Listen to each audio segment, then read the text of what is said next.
Been a lot on BizNews recently about what Donald Trump intends with South Africa. With the best will in the world, we aren't as close to the action as the man we're going to be talking to in a moment, Joel Pollak. He's a senior editor at Breitbart. He's the man who has been tipped widely to be the next US ambassador in South Africa. And he knows the country. He's married to Rhoda Kodali's daughter, Julia.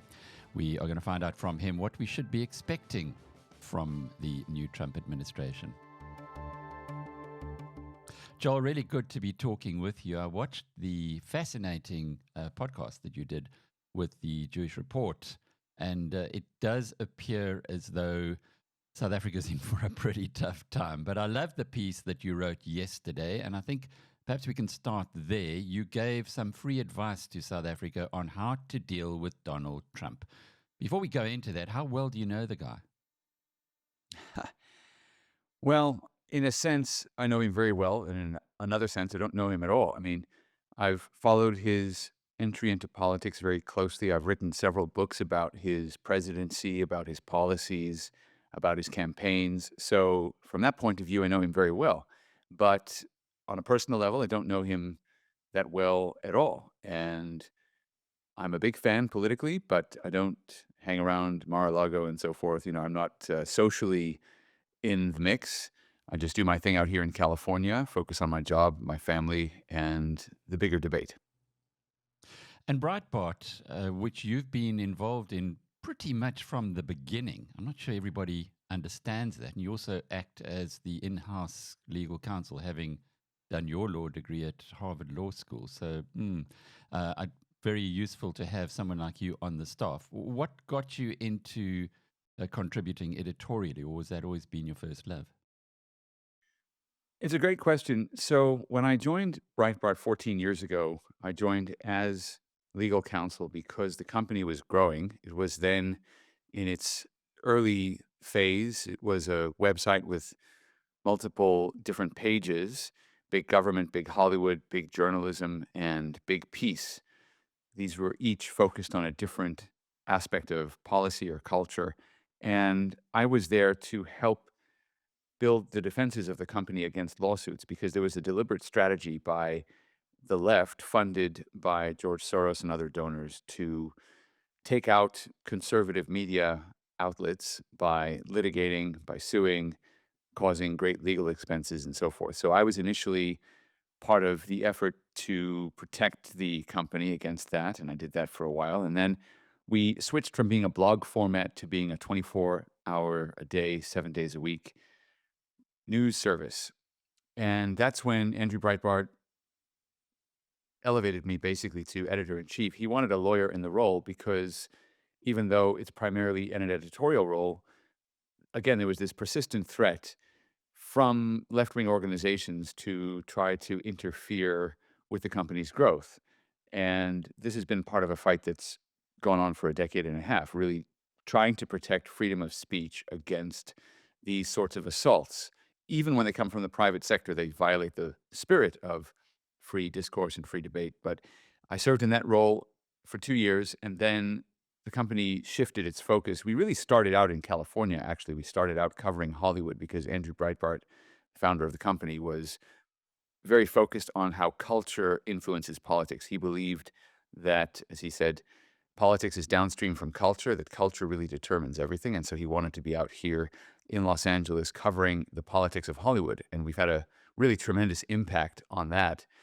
Our coverage really has changed the way I think Hollywood influences, rather now doesn't influence political debate. It still has significant influence, but it really now has been tempered, I think, by a growing awareness among the public that certain cultural figures and cultural messages are really attempts at manipulating public opinion, and people are now wise to it. So I stepped back from the editor-in-chief role as the company's nexus really moved to Washington, D.C., and I stayed here in California. And in my role as senior editor, I undertook various different projects. I still write about California, about national politics, about foreign policy, and I've been doing that for 14 years. I also have a radio show here on Sunday night, and I still write a lot of books. My latest book is called The Agenda, What Trump Should Do in His First 100 Days, and I'm very pleased that he seems to be following most of these suggestions. There are a few that he has done that I did not anticipate. I didn't anticipate taking over Gaza, for example, which is rather interesting. But then, of course, the circumstances have changed on the ground so much. And it's a fascinating place to be. California is a very rich state. It's the fifth largest economy in the world if it were to be a country on its own. But it runs very much like a third world country with a one party state because the voters here are staunchly Democratic. Less so, perhaps, as they've seen the results of some of these policies, but we are essentially governed by one party, and that has some of the consequences with which you may be familiar: corruption, mismanagement, and I'm dealing with the fallout from the Palisades fire, which affected my community. My house survived, but my neighborhood is burned down completely. And although it was a natural disaster, the damage was greatly exacerbated by government incompetence. So we're dealing with that right now. It's an interesting background. You also have a very close relationship with South Africa, having been born in Johannesburg, and as is well known here, worked with Tony Leon, writing speeches for him, and your connection here, again, as I mentioned in the intro, your wife is Rhoda Kodali, who's a hero and an icon in the country. So you're very, My very wife is Rhoda Kodali's daughter, not Rhoda daughter. Kodali herself. Yeah, and you wrote the biography. But why is Right. Donald Trump, why is he so interested in South Africa? Well, I think it's for a number of reasons. First of all, I think that Trump is interested in making America stronger and more economically powerful. And he sees the challenge that China is posing to American interests on the African continent and specifically in South Africa. That's a challenge both economic and military. The America First philosophy that Trump uses doesn't mean a complete withdrawal or isolationism. It does, however, mean that America's economic interests must be at the top for Trump. And he has had an interest in South Africa mostly for that reason. Also, keeping in mind that there are many American companies that have investments in South Africa or that would like to invest in South Africa but cannot do so or feel vulnerable if they are exposed to some of the political risk in South Africa. So I think he's taken an interest from that point of view. In the last few years, South Africa has also really been aggressively attacking American allies and American interests on the world stage. I mentioned China, the essential expulsion of the Taiwanese embassy from Pretoria was something many Republicans noticed. The cozy relationship with Russia during the invasion of Ukraine. And of course, the ICJ case against Israel, where South Africa essentially defended Palestinian terrorism. That caught the attention of people in Trump's circle and certainly Americans in general. Democrats actually wrote in 2023 to President Biden at the time asking him to punish South Africa for helping Vladimir Putin. Democrats, of course, had put Russia at the top of their agenda in the same way that China is at the top of Trump's agenda. So there's been a steady loss of patience with South Africa's foreign policy positions. And I think you take those things together with some of the economic uncertainty around the Expropriation Act, I think it led to Trump taking a very public position against South Africa's foreign and domestic policies.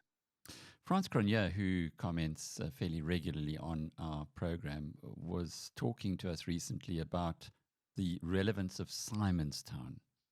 Perhaps you could elaborate a little bit there, given that South Africa is only a tenth of the size in economic terms of California. It's a little bit like, from a GDP perspective, it's a little bit like Swaziland as against South Africa, just for local people that they can understand. We're very small in America's life in an economic perspective, but in a geopolitical perspective, Simonstown, certainly from what France says, seems to be a very important piece on the chessboard. Yeah, let me talk about Simonstown for a moment. And it's actually an opportunity to fill in some of the answers to a question you asked earlier.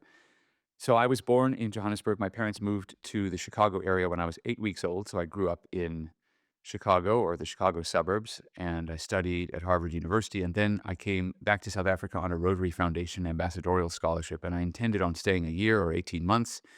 And I became completely fascinated by South Africa's political transition. So I worked as a journalist for a couple of years. Then I was hired, as you mentioned, by Tony Leon as a speechwriter. That's where I met Julia in Parliament. She was an intern for the Democratic Alliance. We met there, and she has continued her work on economic policy, which is what she was doing in Parliament, and she's now one of the foremost labor economists in the United States.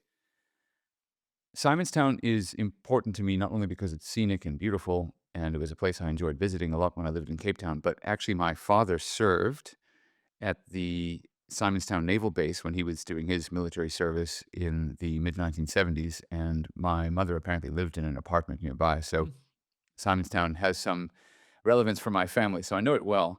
And the reason it's important strategically is for the same reason that South Africa's really been important for half a millennium, which is that it is situated near the confluence of the Atlantic and Indian Oceans. And particularly as the Indo Pacific becomes a chessboard in international relations, very important for trade, very important for military affairs. Simonstown has achieved an elevated importance. And of course, it's been, despite its small size and its tranquil nature, it's been a point that's been fought over or strategically important to empires for centuries, whether it's Napoleon or the British and so forth. And it remains important. Even though it's a small port, it can be expanded, and it is an important naval station in this entire game of the Indo-Pacific. So there is a tremendous amount of interest in what China might do if it gains influence on the African continent and what it could do to South Africa, not just to the United States. But, the pattern in Chinese relations on the African continent is that China will lend money to African countries and then come to collect on the terms of that debt, which are often very unfavorable to the borrowing nation. And it will seize key assets, usually ports, airports, mines, infrastructure, that sort of thing. So there's a real concern that South Africa's closeness to China could lead to China either taking over key strategic assets that are important to South Africa's economy or taking over military installations that are important to maintaining peace around the world, which is fundamentally what the United States wants to do. The United States' global mission really is to keep things calm so that the global economy can grow, keep the lanes of trade open for free commerce. And China isn't necessarily interested in the same thing. China wants to control its sphere of influence, whether it's in the Western Pacific or now increasingly the Indian Ocean. And Simonstown is a key point in that endeavor. And Donald Trump's next move, as it were, in South Africa, we have seen here that it's very adversarial at the moment between the South African government and the US government. We understand, well, you've reported that there are 3 missions that are ready to go to the US, but you've also reported that it's unlikely anybody's going to see them when they get there, whether it's Cyril or the DA or Solidarity.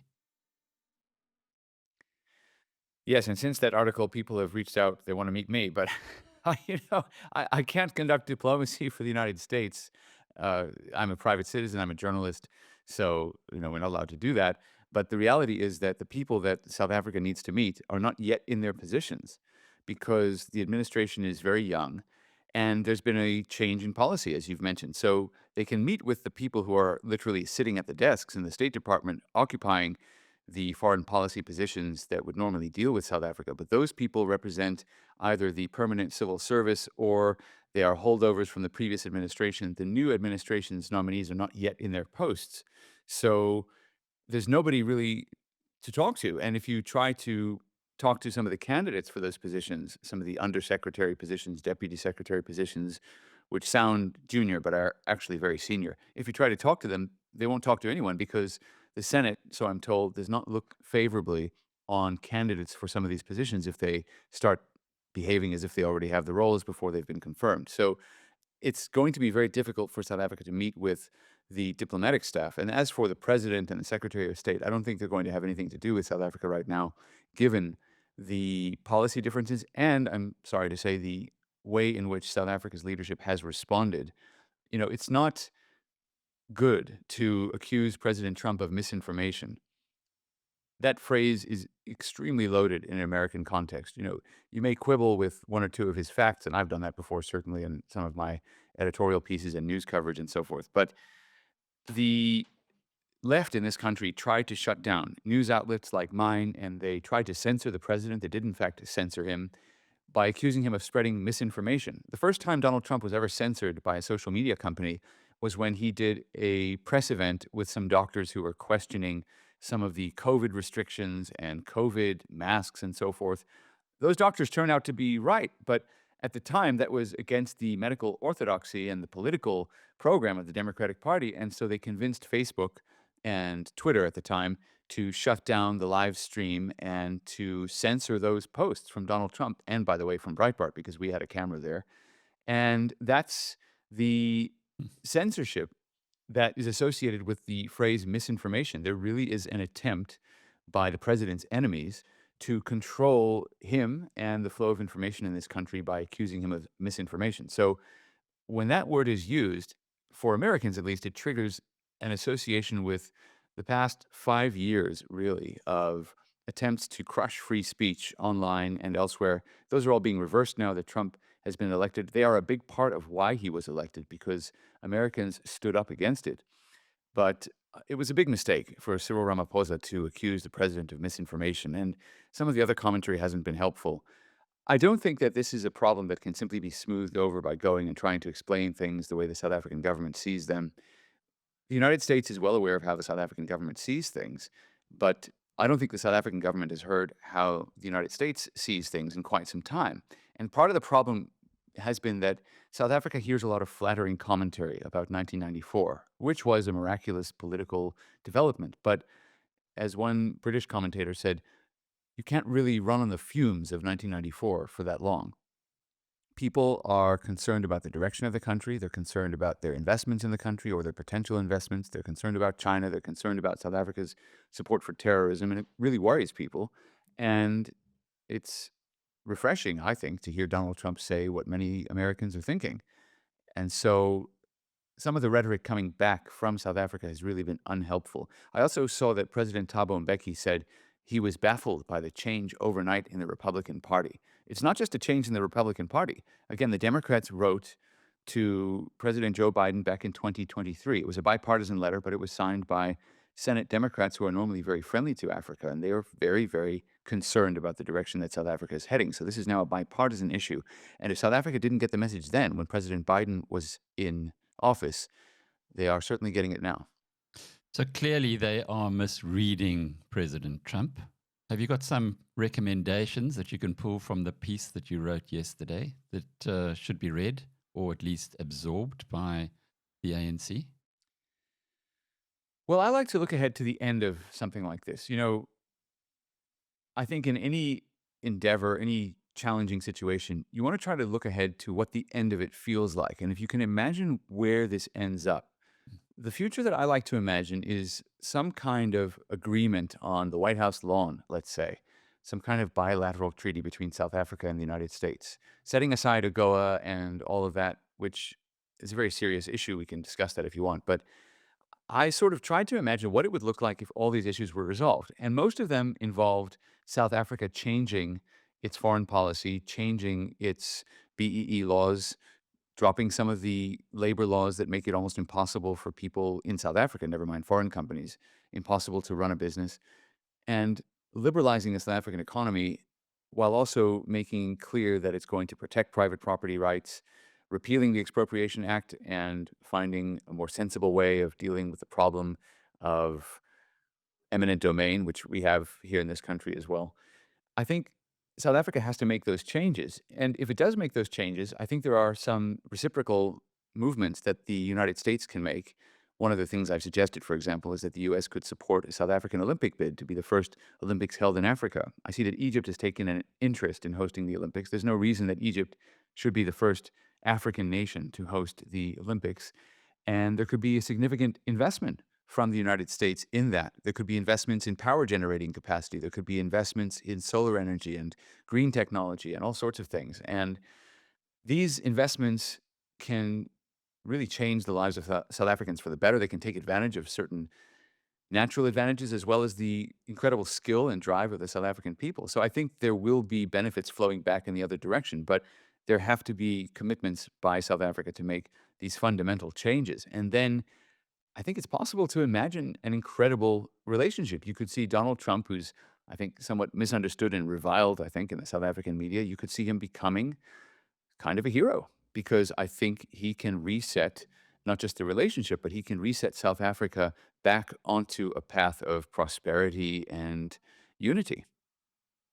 Jobs, jobs, jobs are the three biggest words in this country, as you well know, with a high unemployment rate. But what about the transactional president? We hear so much that Donald Trump is a businessman who happens to have gone into politics. He doesn't really care about, well, he can't have another term. How is he best handled transaction wise? Or perhaps you could just give Well, first you again have to then show some that you're thoughts. willing to give him something of what he wants. The endless rhetoric, the attacks, we've heard it all. I mean, I saw a cartoon in the South African media by Shapiro portraying Trump as Hitler, which is about the oldest insult that's been thrown at him. I mean, we're so used to it already. It's offensive, but it doesn't help. And I think that South Africans need to hear what he's saying and take a few steps toward him. I think I would look at this Expropriation Act as a first step because that seems to be the focus of his executive order. And I would see if it can be repealed or amended. And then I think there's a conversation that begins.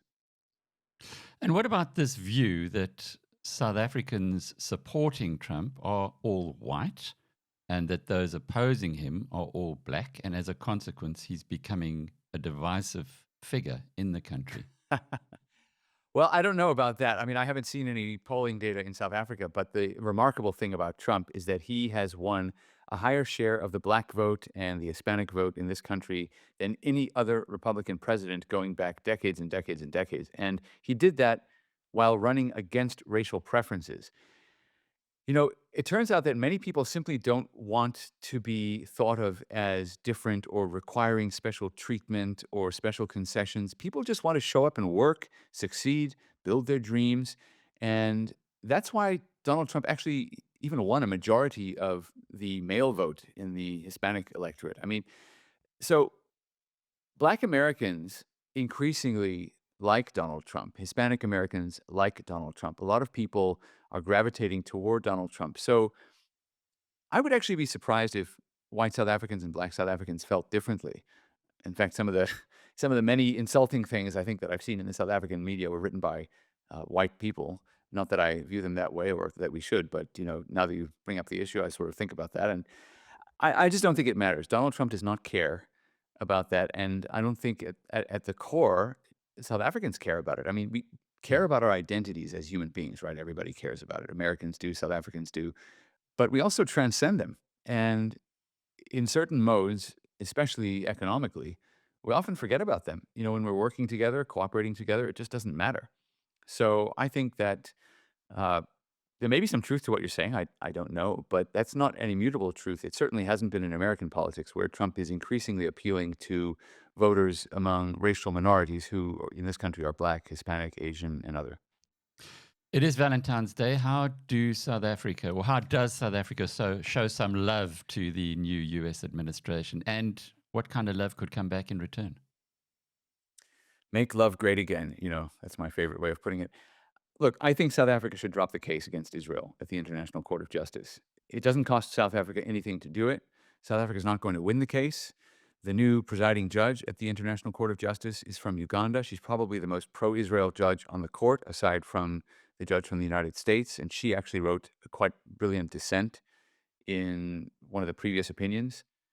I think that would be a gesture that would go a long way. It would show that South Africa understands that that case has been a red flag for much of the West, even though there are many Western governments that have been critical of Israel for many reasons and critical of the war and so forth.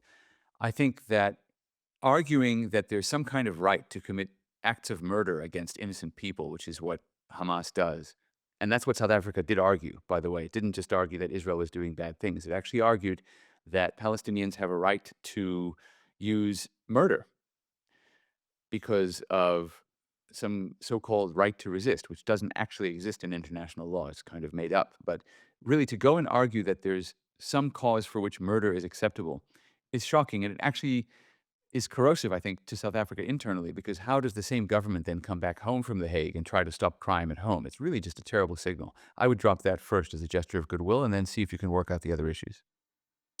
And the love that could come back from America when you talk about investment into infrastructure, billions of dollars, would that be through aid, which has now been cut off? No, it would be investment that expects a return. But I think there are so many centers of excellence in South Africa, even in incredibly difficult circumstances, that I don't think it would be difficult for American investors to identify places in which to invest where there'd be an expectation of success. And not just success for American investors, but as you mentioned earlier, jobs for South Africans. There are ideal conditions right now, for example, for some of the new technologies that are being used in green energy in the United States to come into South Africa. The Northern Cape is ideal for solar energy. The Western Cape has hydroelectric. There are all kinds of new nuclear technologies coming online that the United States can build in South Africa. And look, there are also ways of tapping into South Africa's traditional fossil fuel resources. And coal can be brought online. I know it's been very tough in South Africa with some of the coal generating plants going offline, even the new ones. But there are places for American investment that can really build South Africa's infrastructure and restore it to where it ought to have been by this point. And look, I'll mention the Olympics again, just because it's a focal point. People debate whether the Olympics are good or bad for a country, but it's really just how you approach them. And if you think about it as just a big sporting event, maybe it is a waste of money and you can end up saddled with debt. But if you think about it as a way of motivating a country to move its infrastructure forward, to improve its public safety, to make sure that its residents are employed, I think it can be a way of motivating South Africans and Americans to work together. So I think there are so many different ways that investment can take place. And South Africa does have a lot to offer, but people aren't going to come into the country and invest if, for example, under BEE regulations, they have to hand over 30% of their company or whatever it is. It's just not going to happen. People may sympathize with South Africa's desire to redress the injustice of the past, but they're not going to subsidize it. And I think South Africa has to make some very fundamental changes before progress can be made. Thanks for mentioning fossil fuels because we have magnificent reserves all along the coast, right from the west through to the south. Just to close off with, it seems to me that treat Trump differently and there's a big opportunity. Treat Trump differently and also think about South Africa differently. Think about the immense potential of the South African people. His executive order focused on Afrikaners, on farmers, and that drew a lot of attention. But what was really interesting about that was that Donald Trump had identified something very important, which is that South Africa's greatest asset is not its mineral wealth, but actually its people. And I think that if the South African government can remember that, as well as be a little bit nicer to Donald Trump, I think it will go a long way.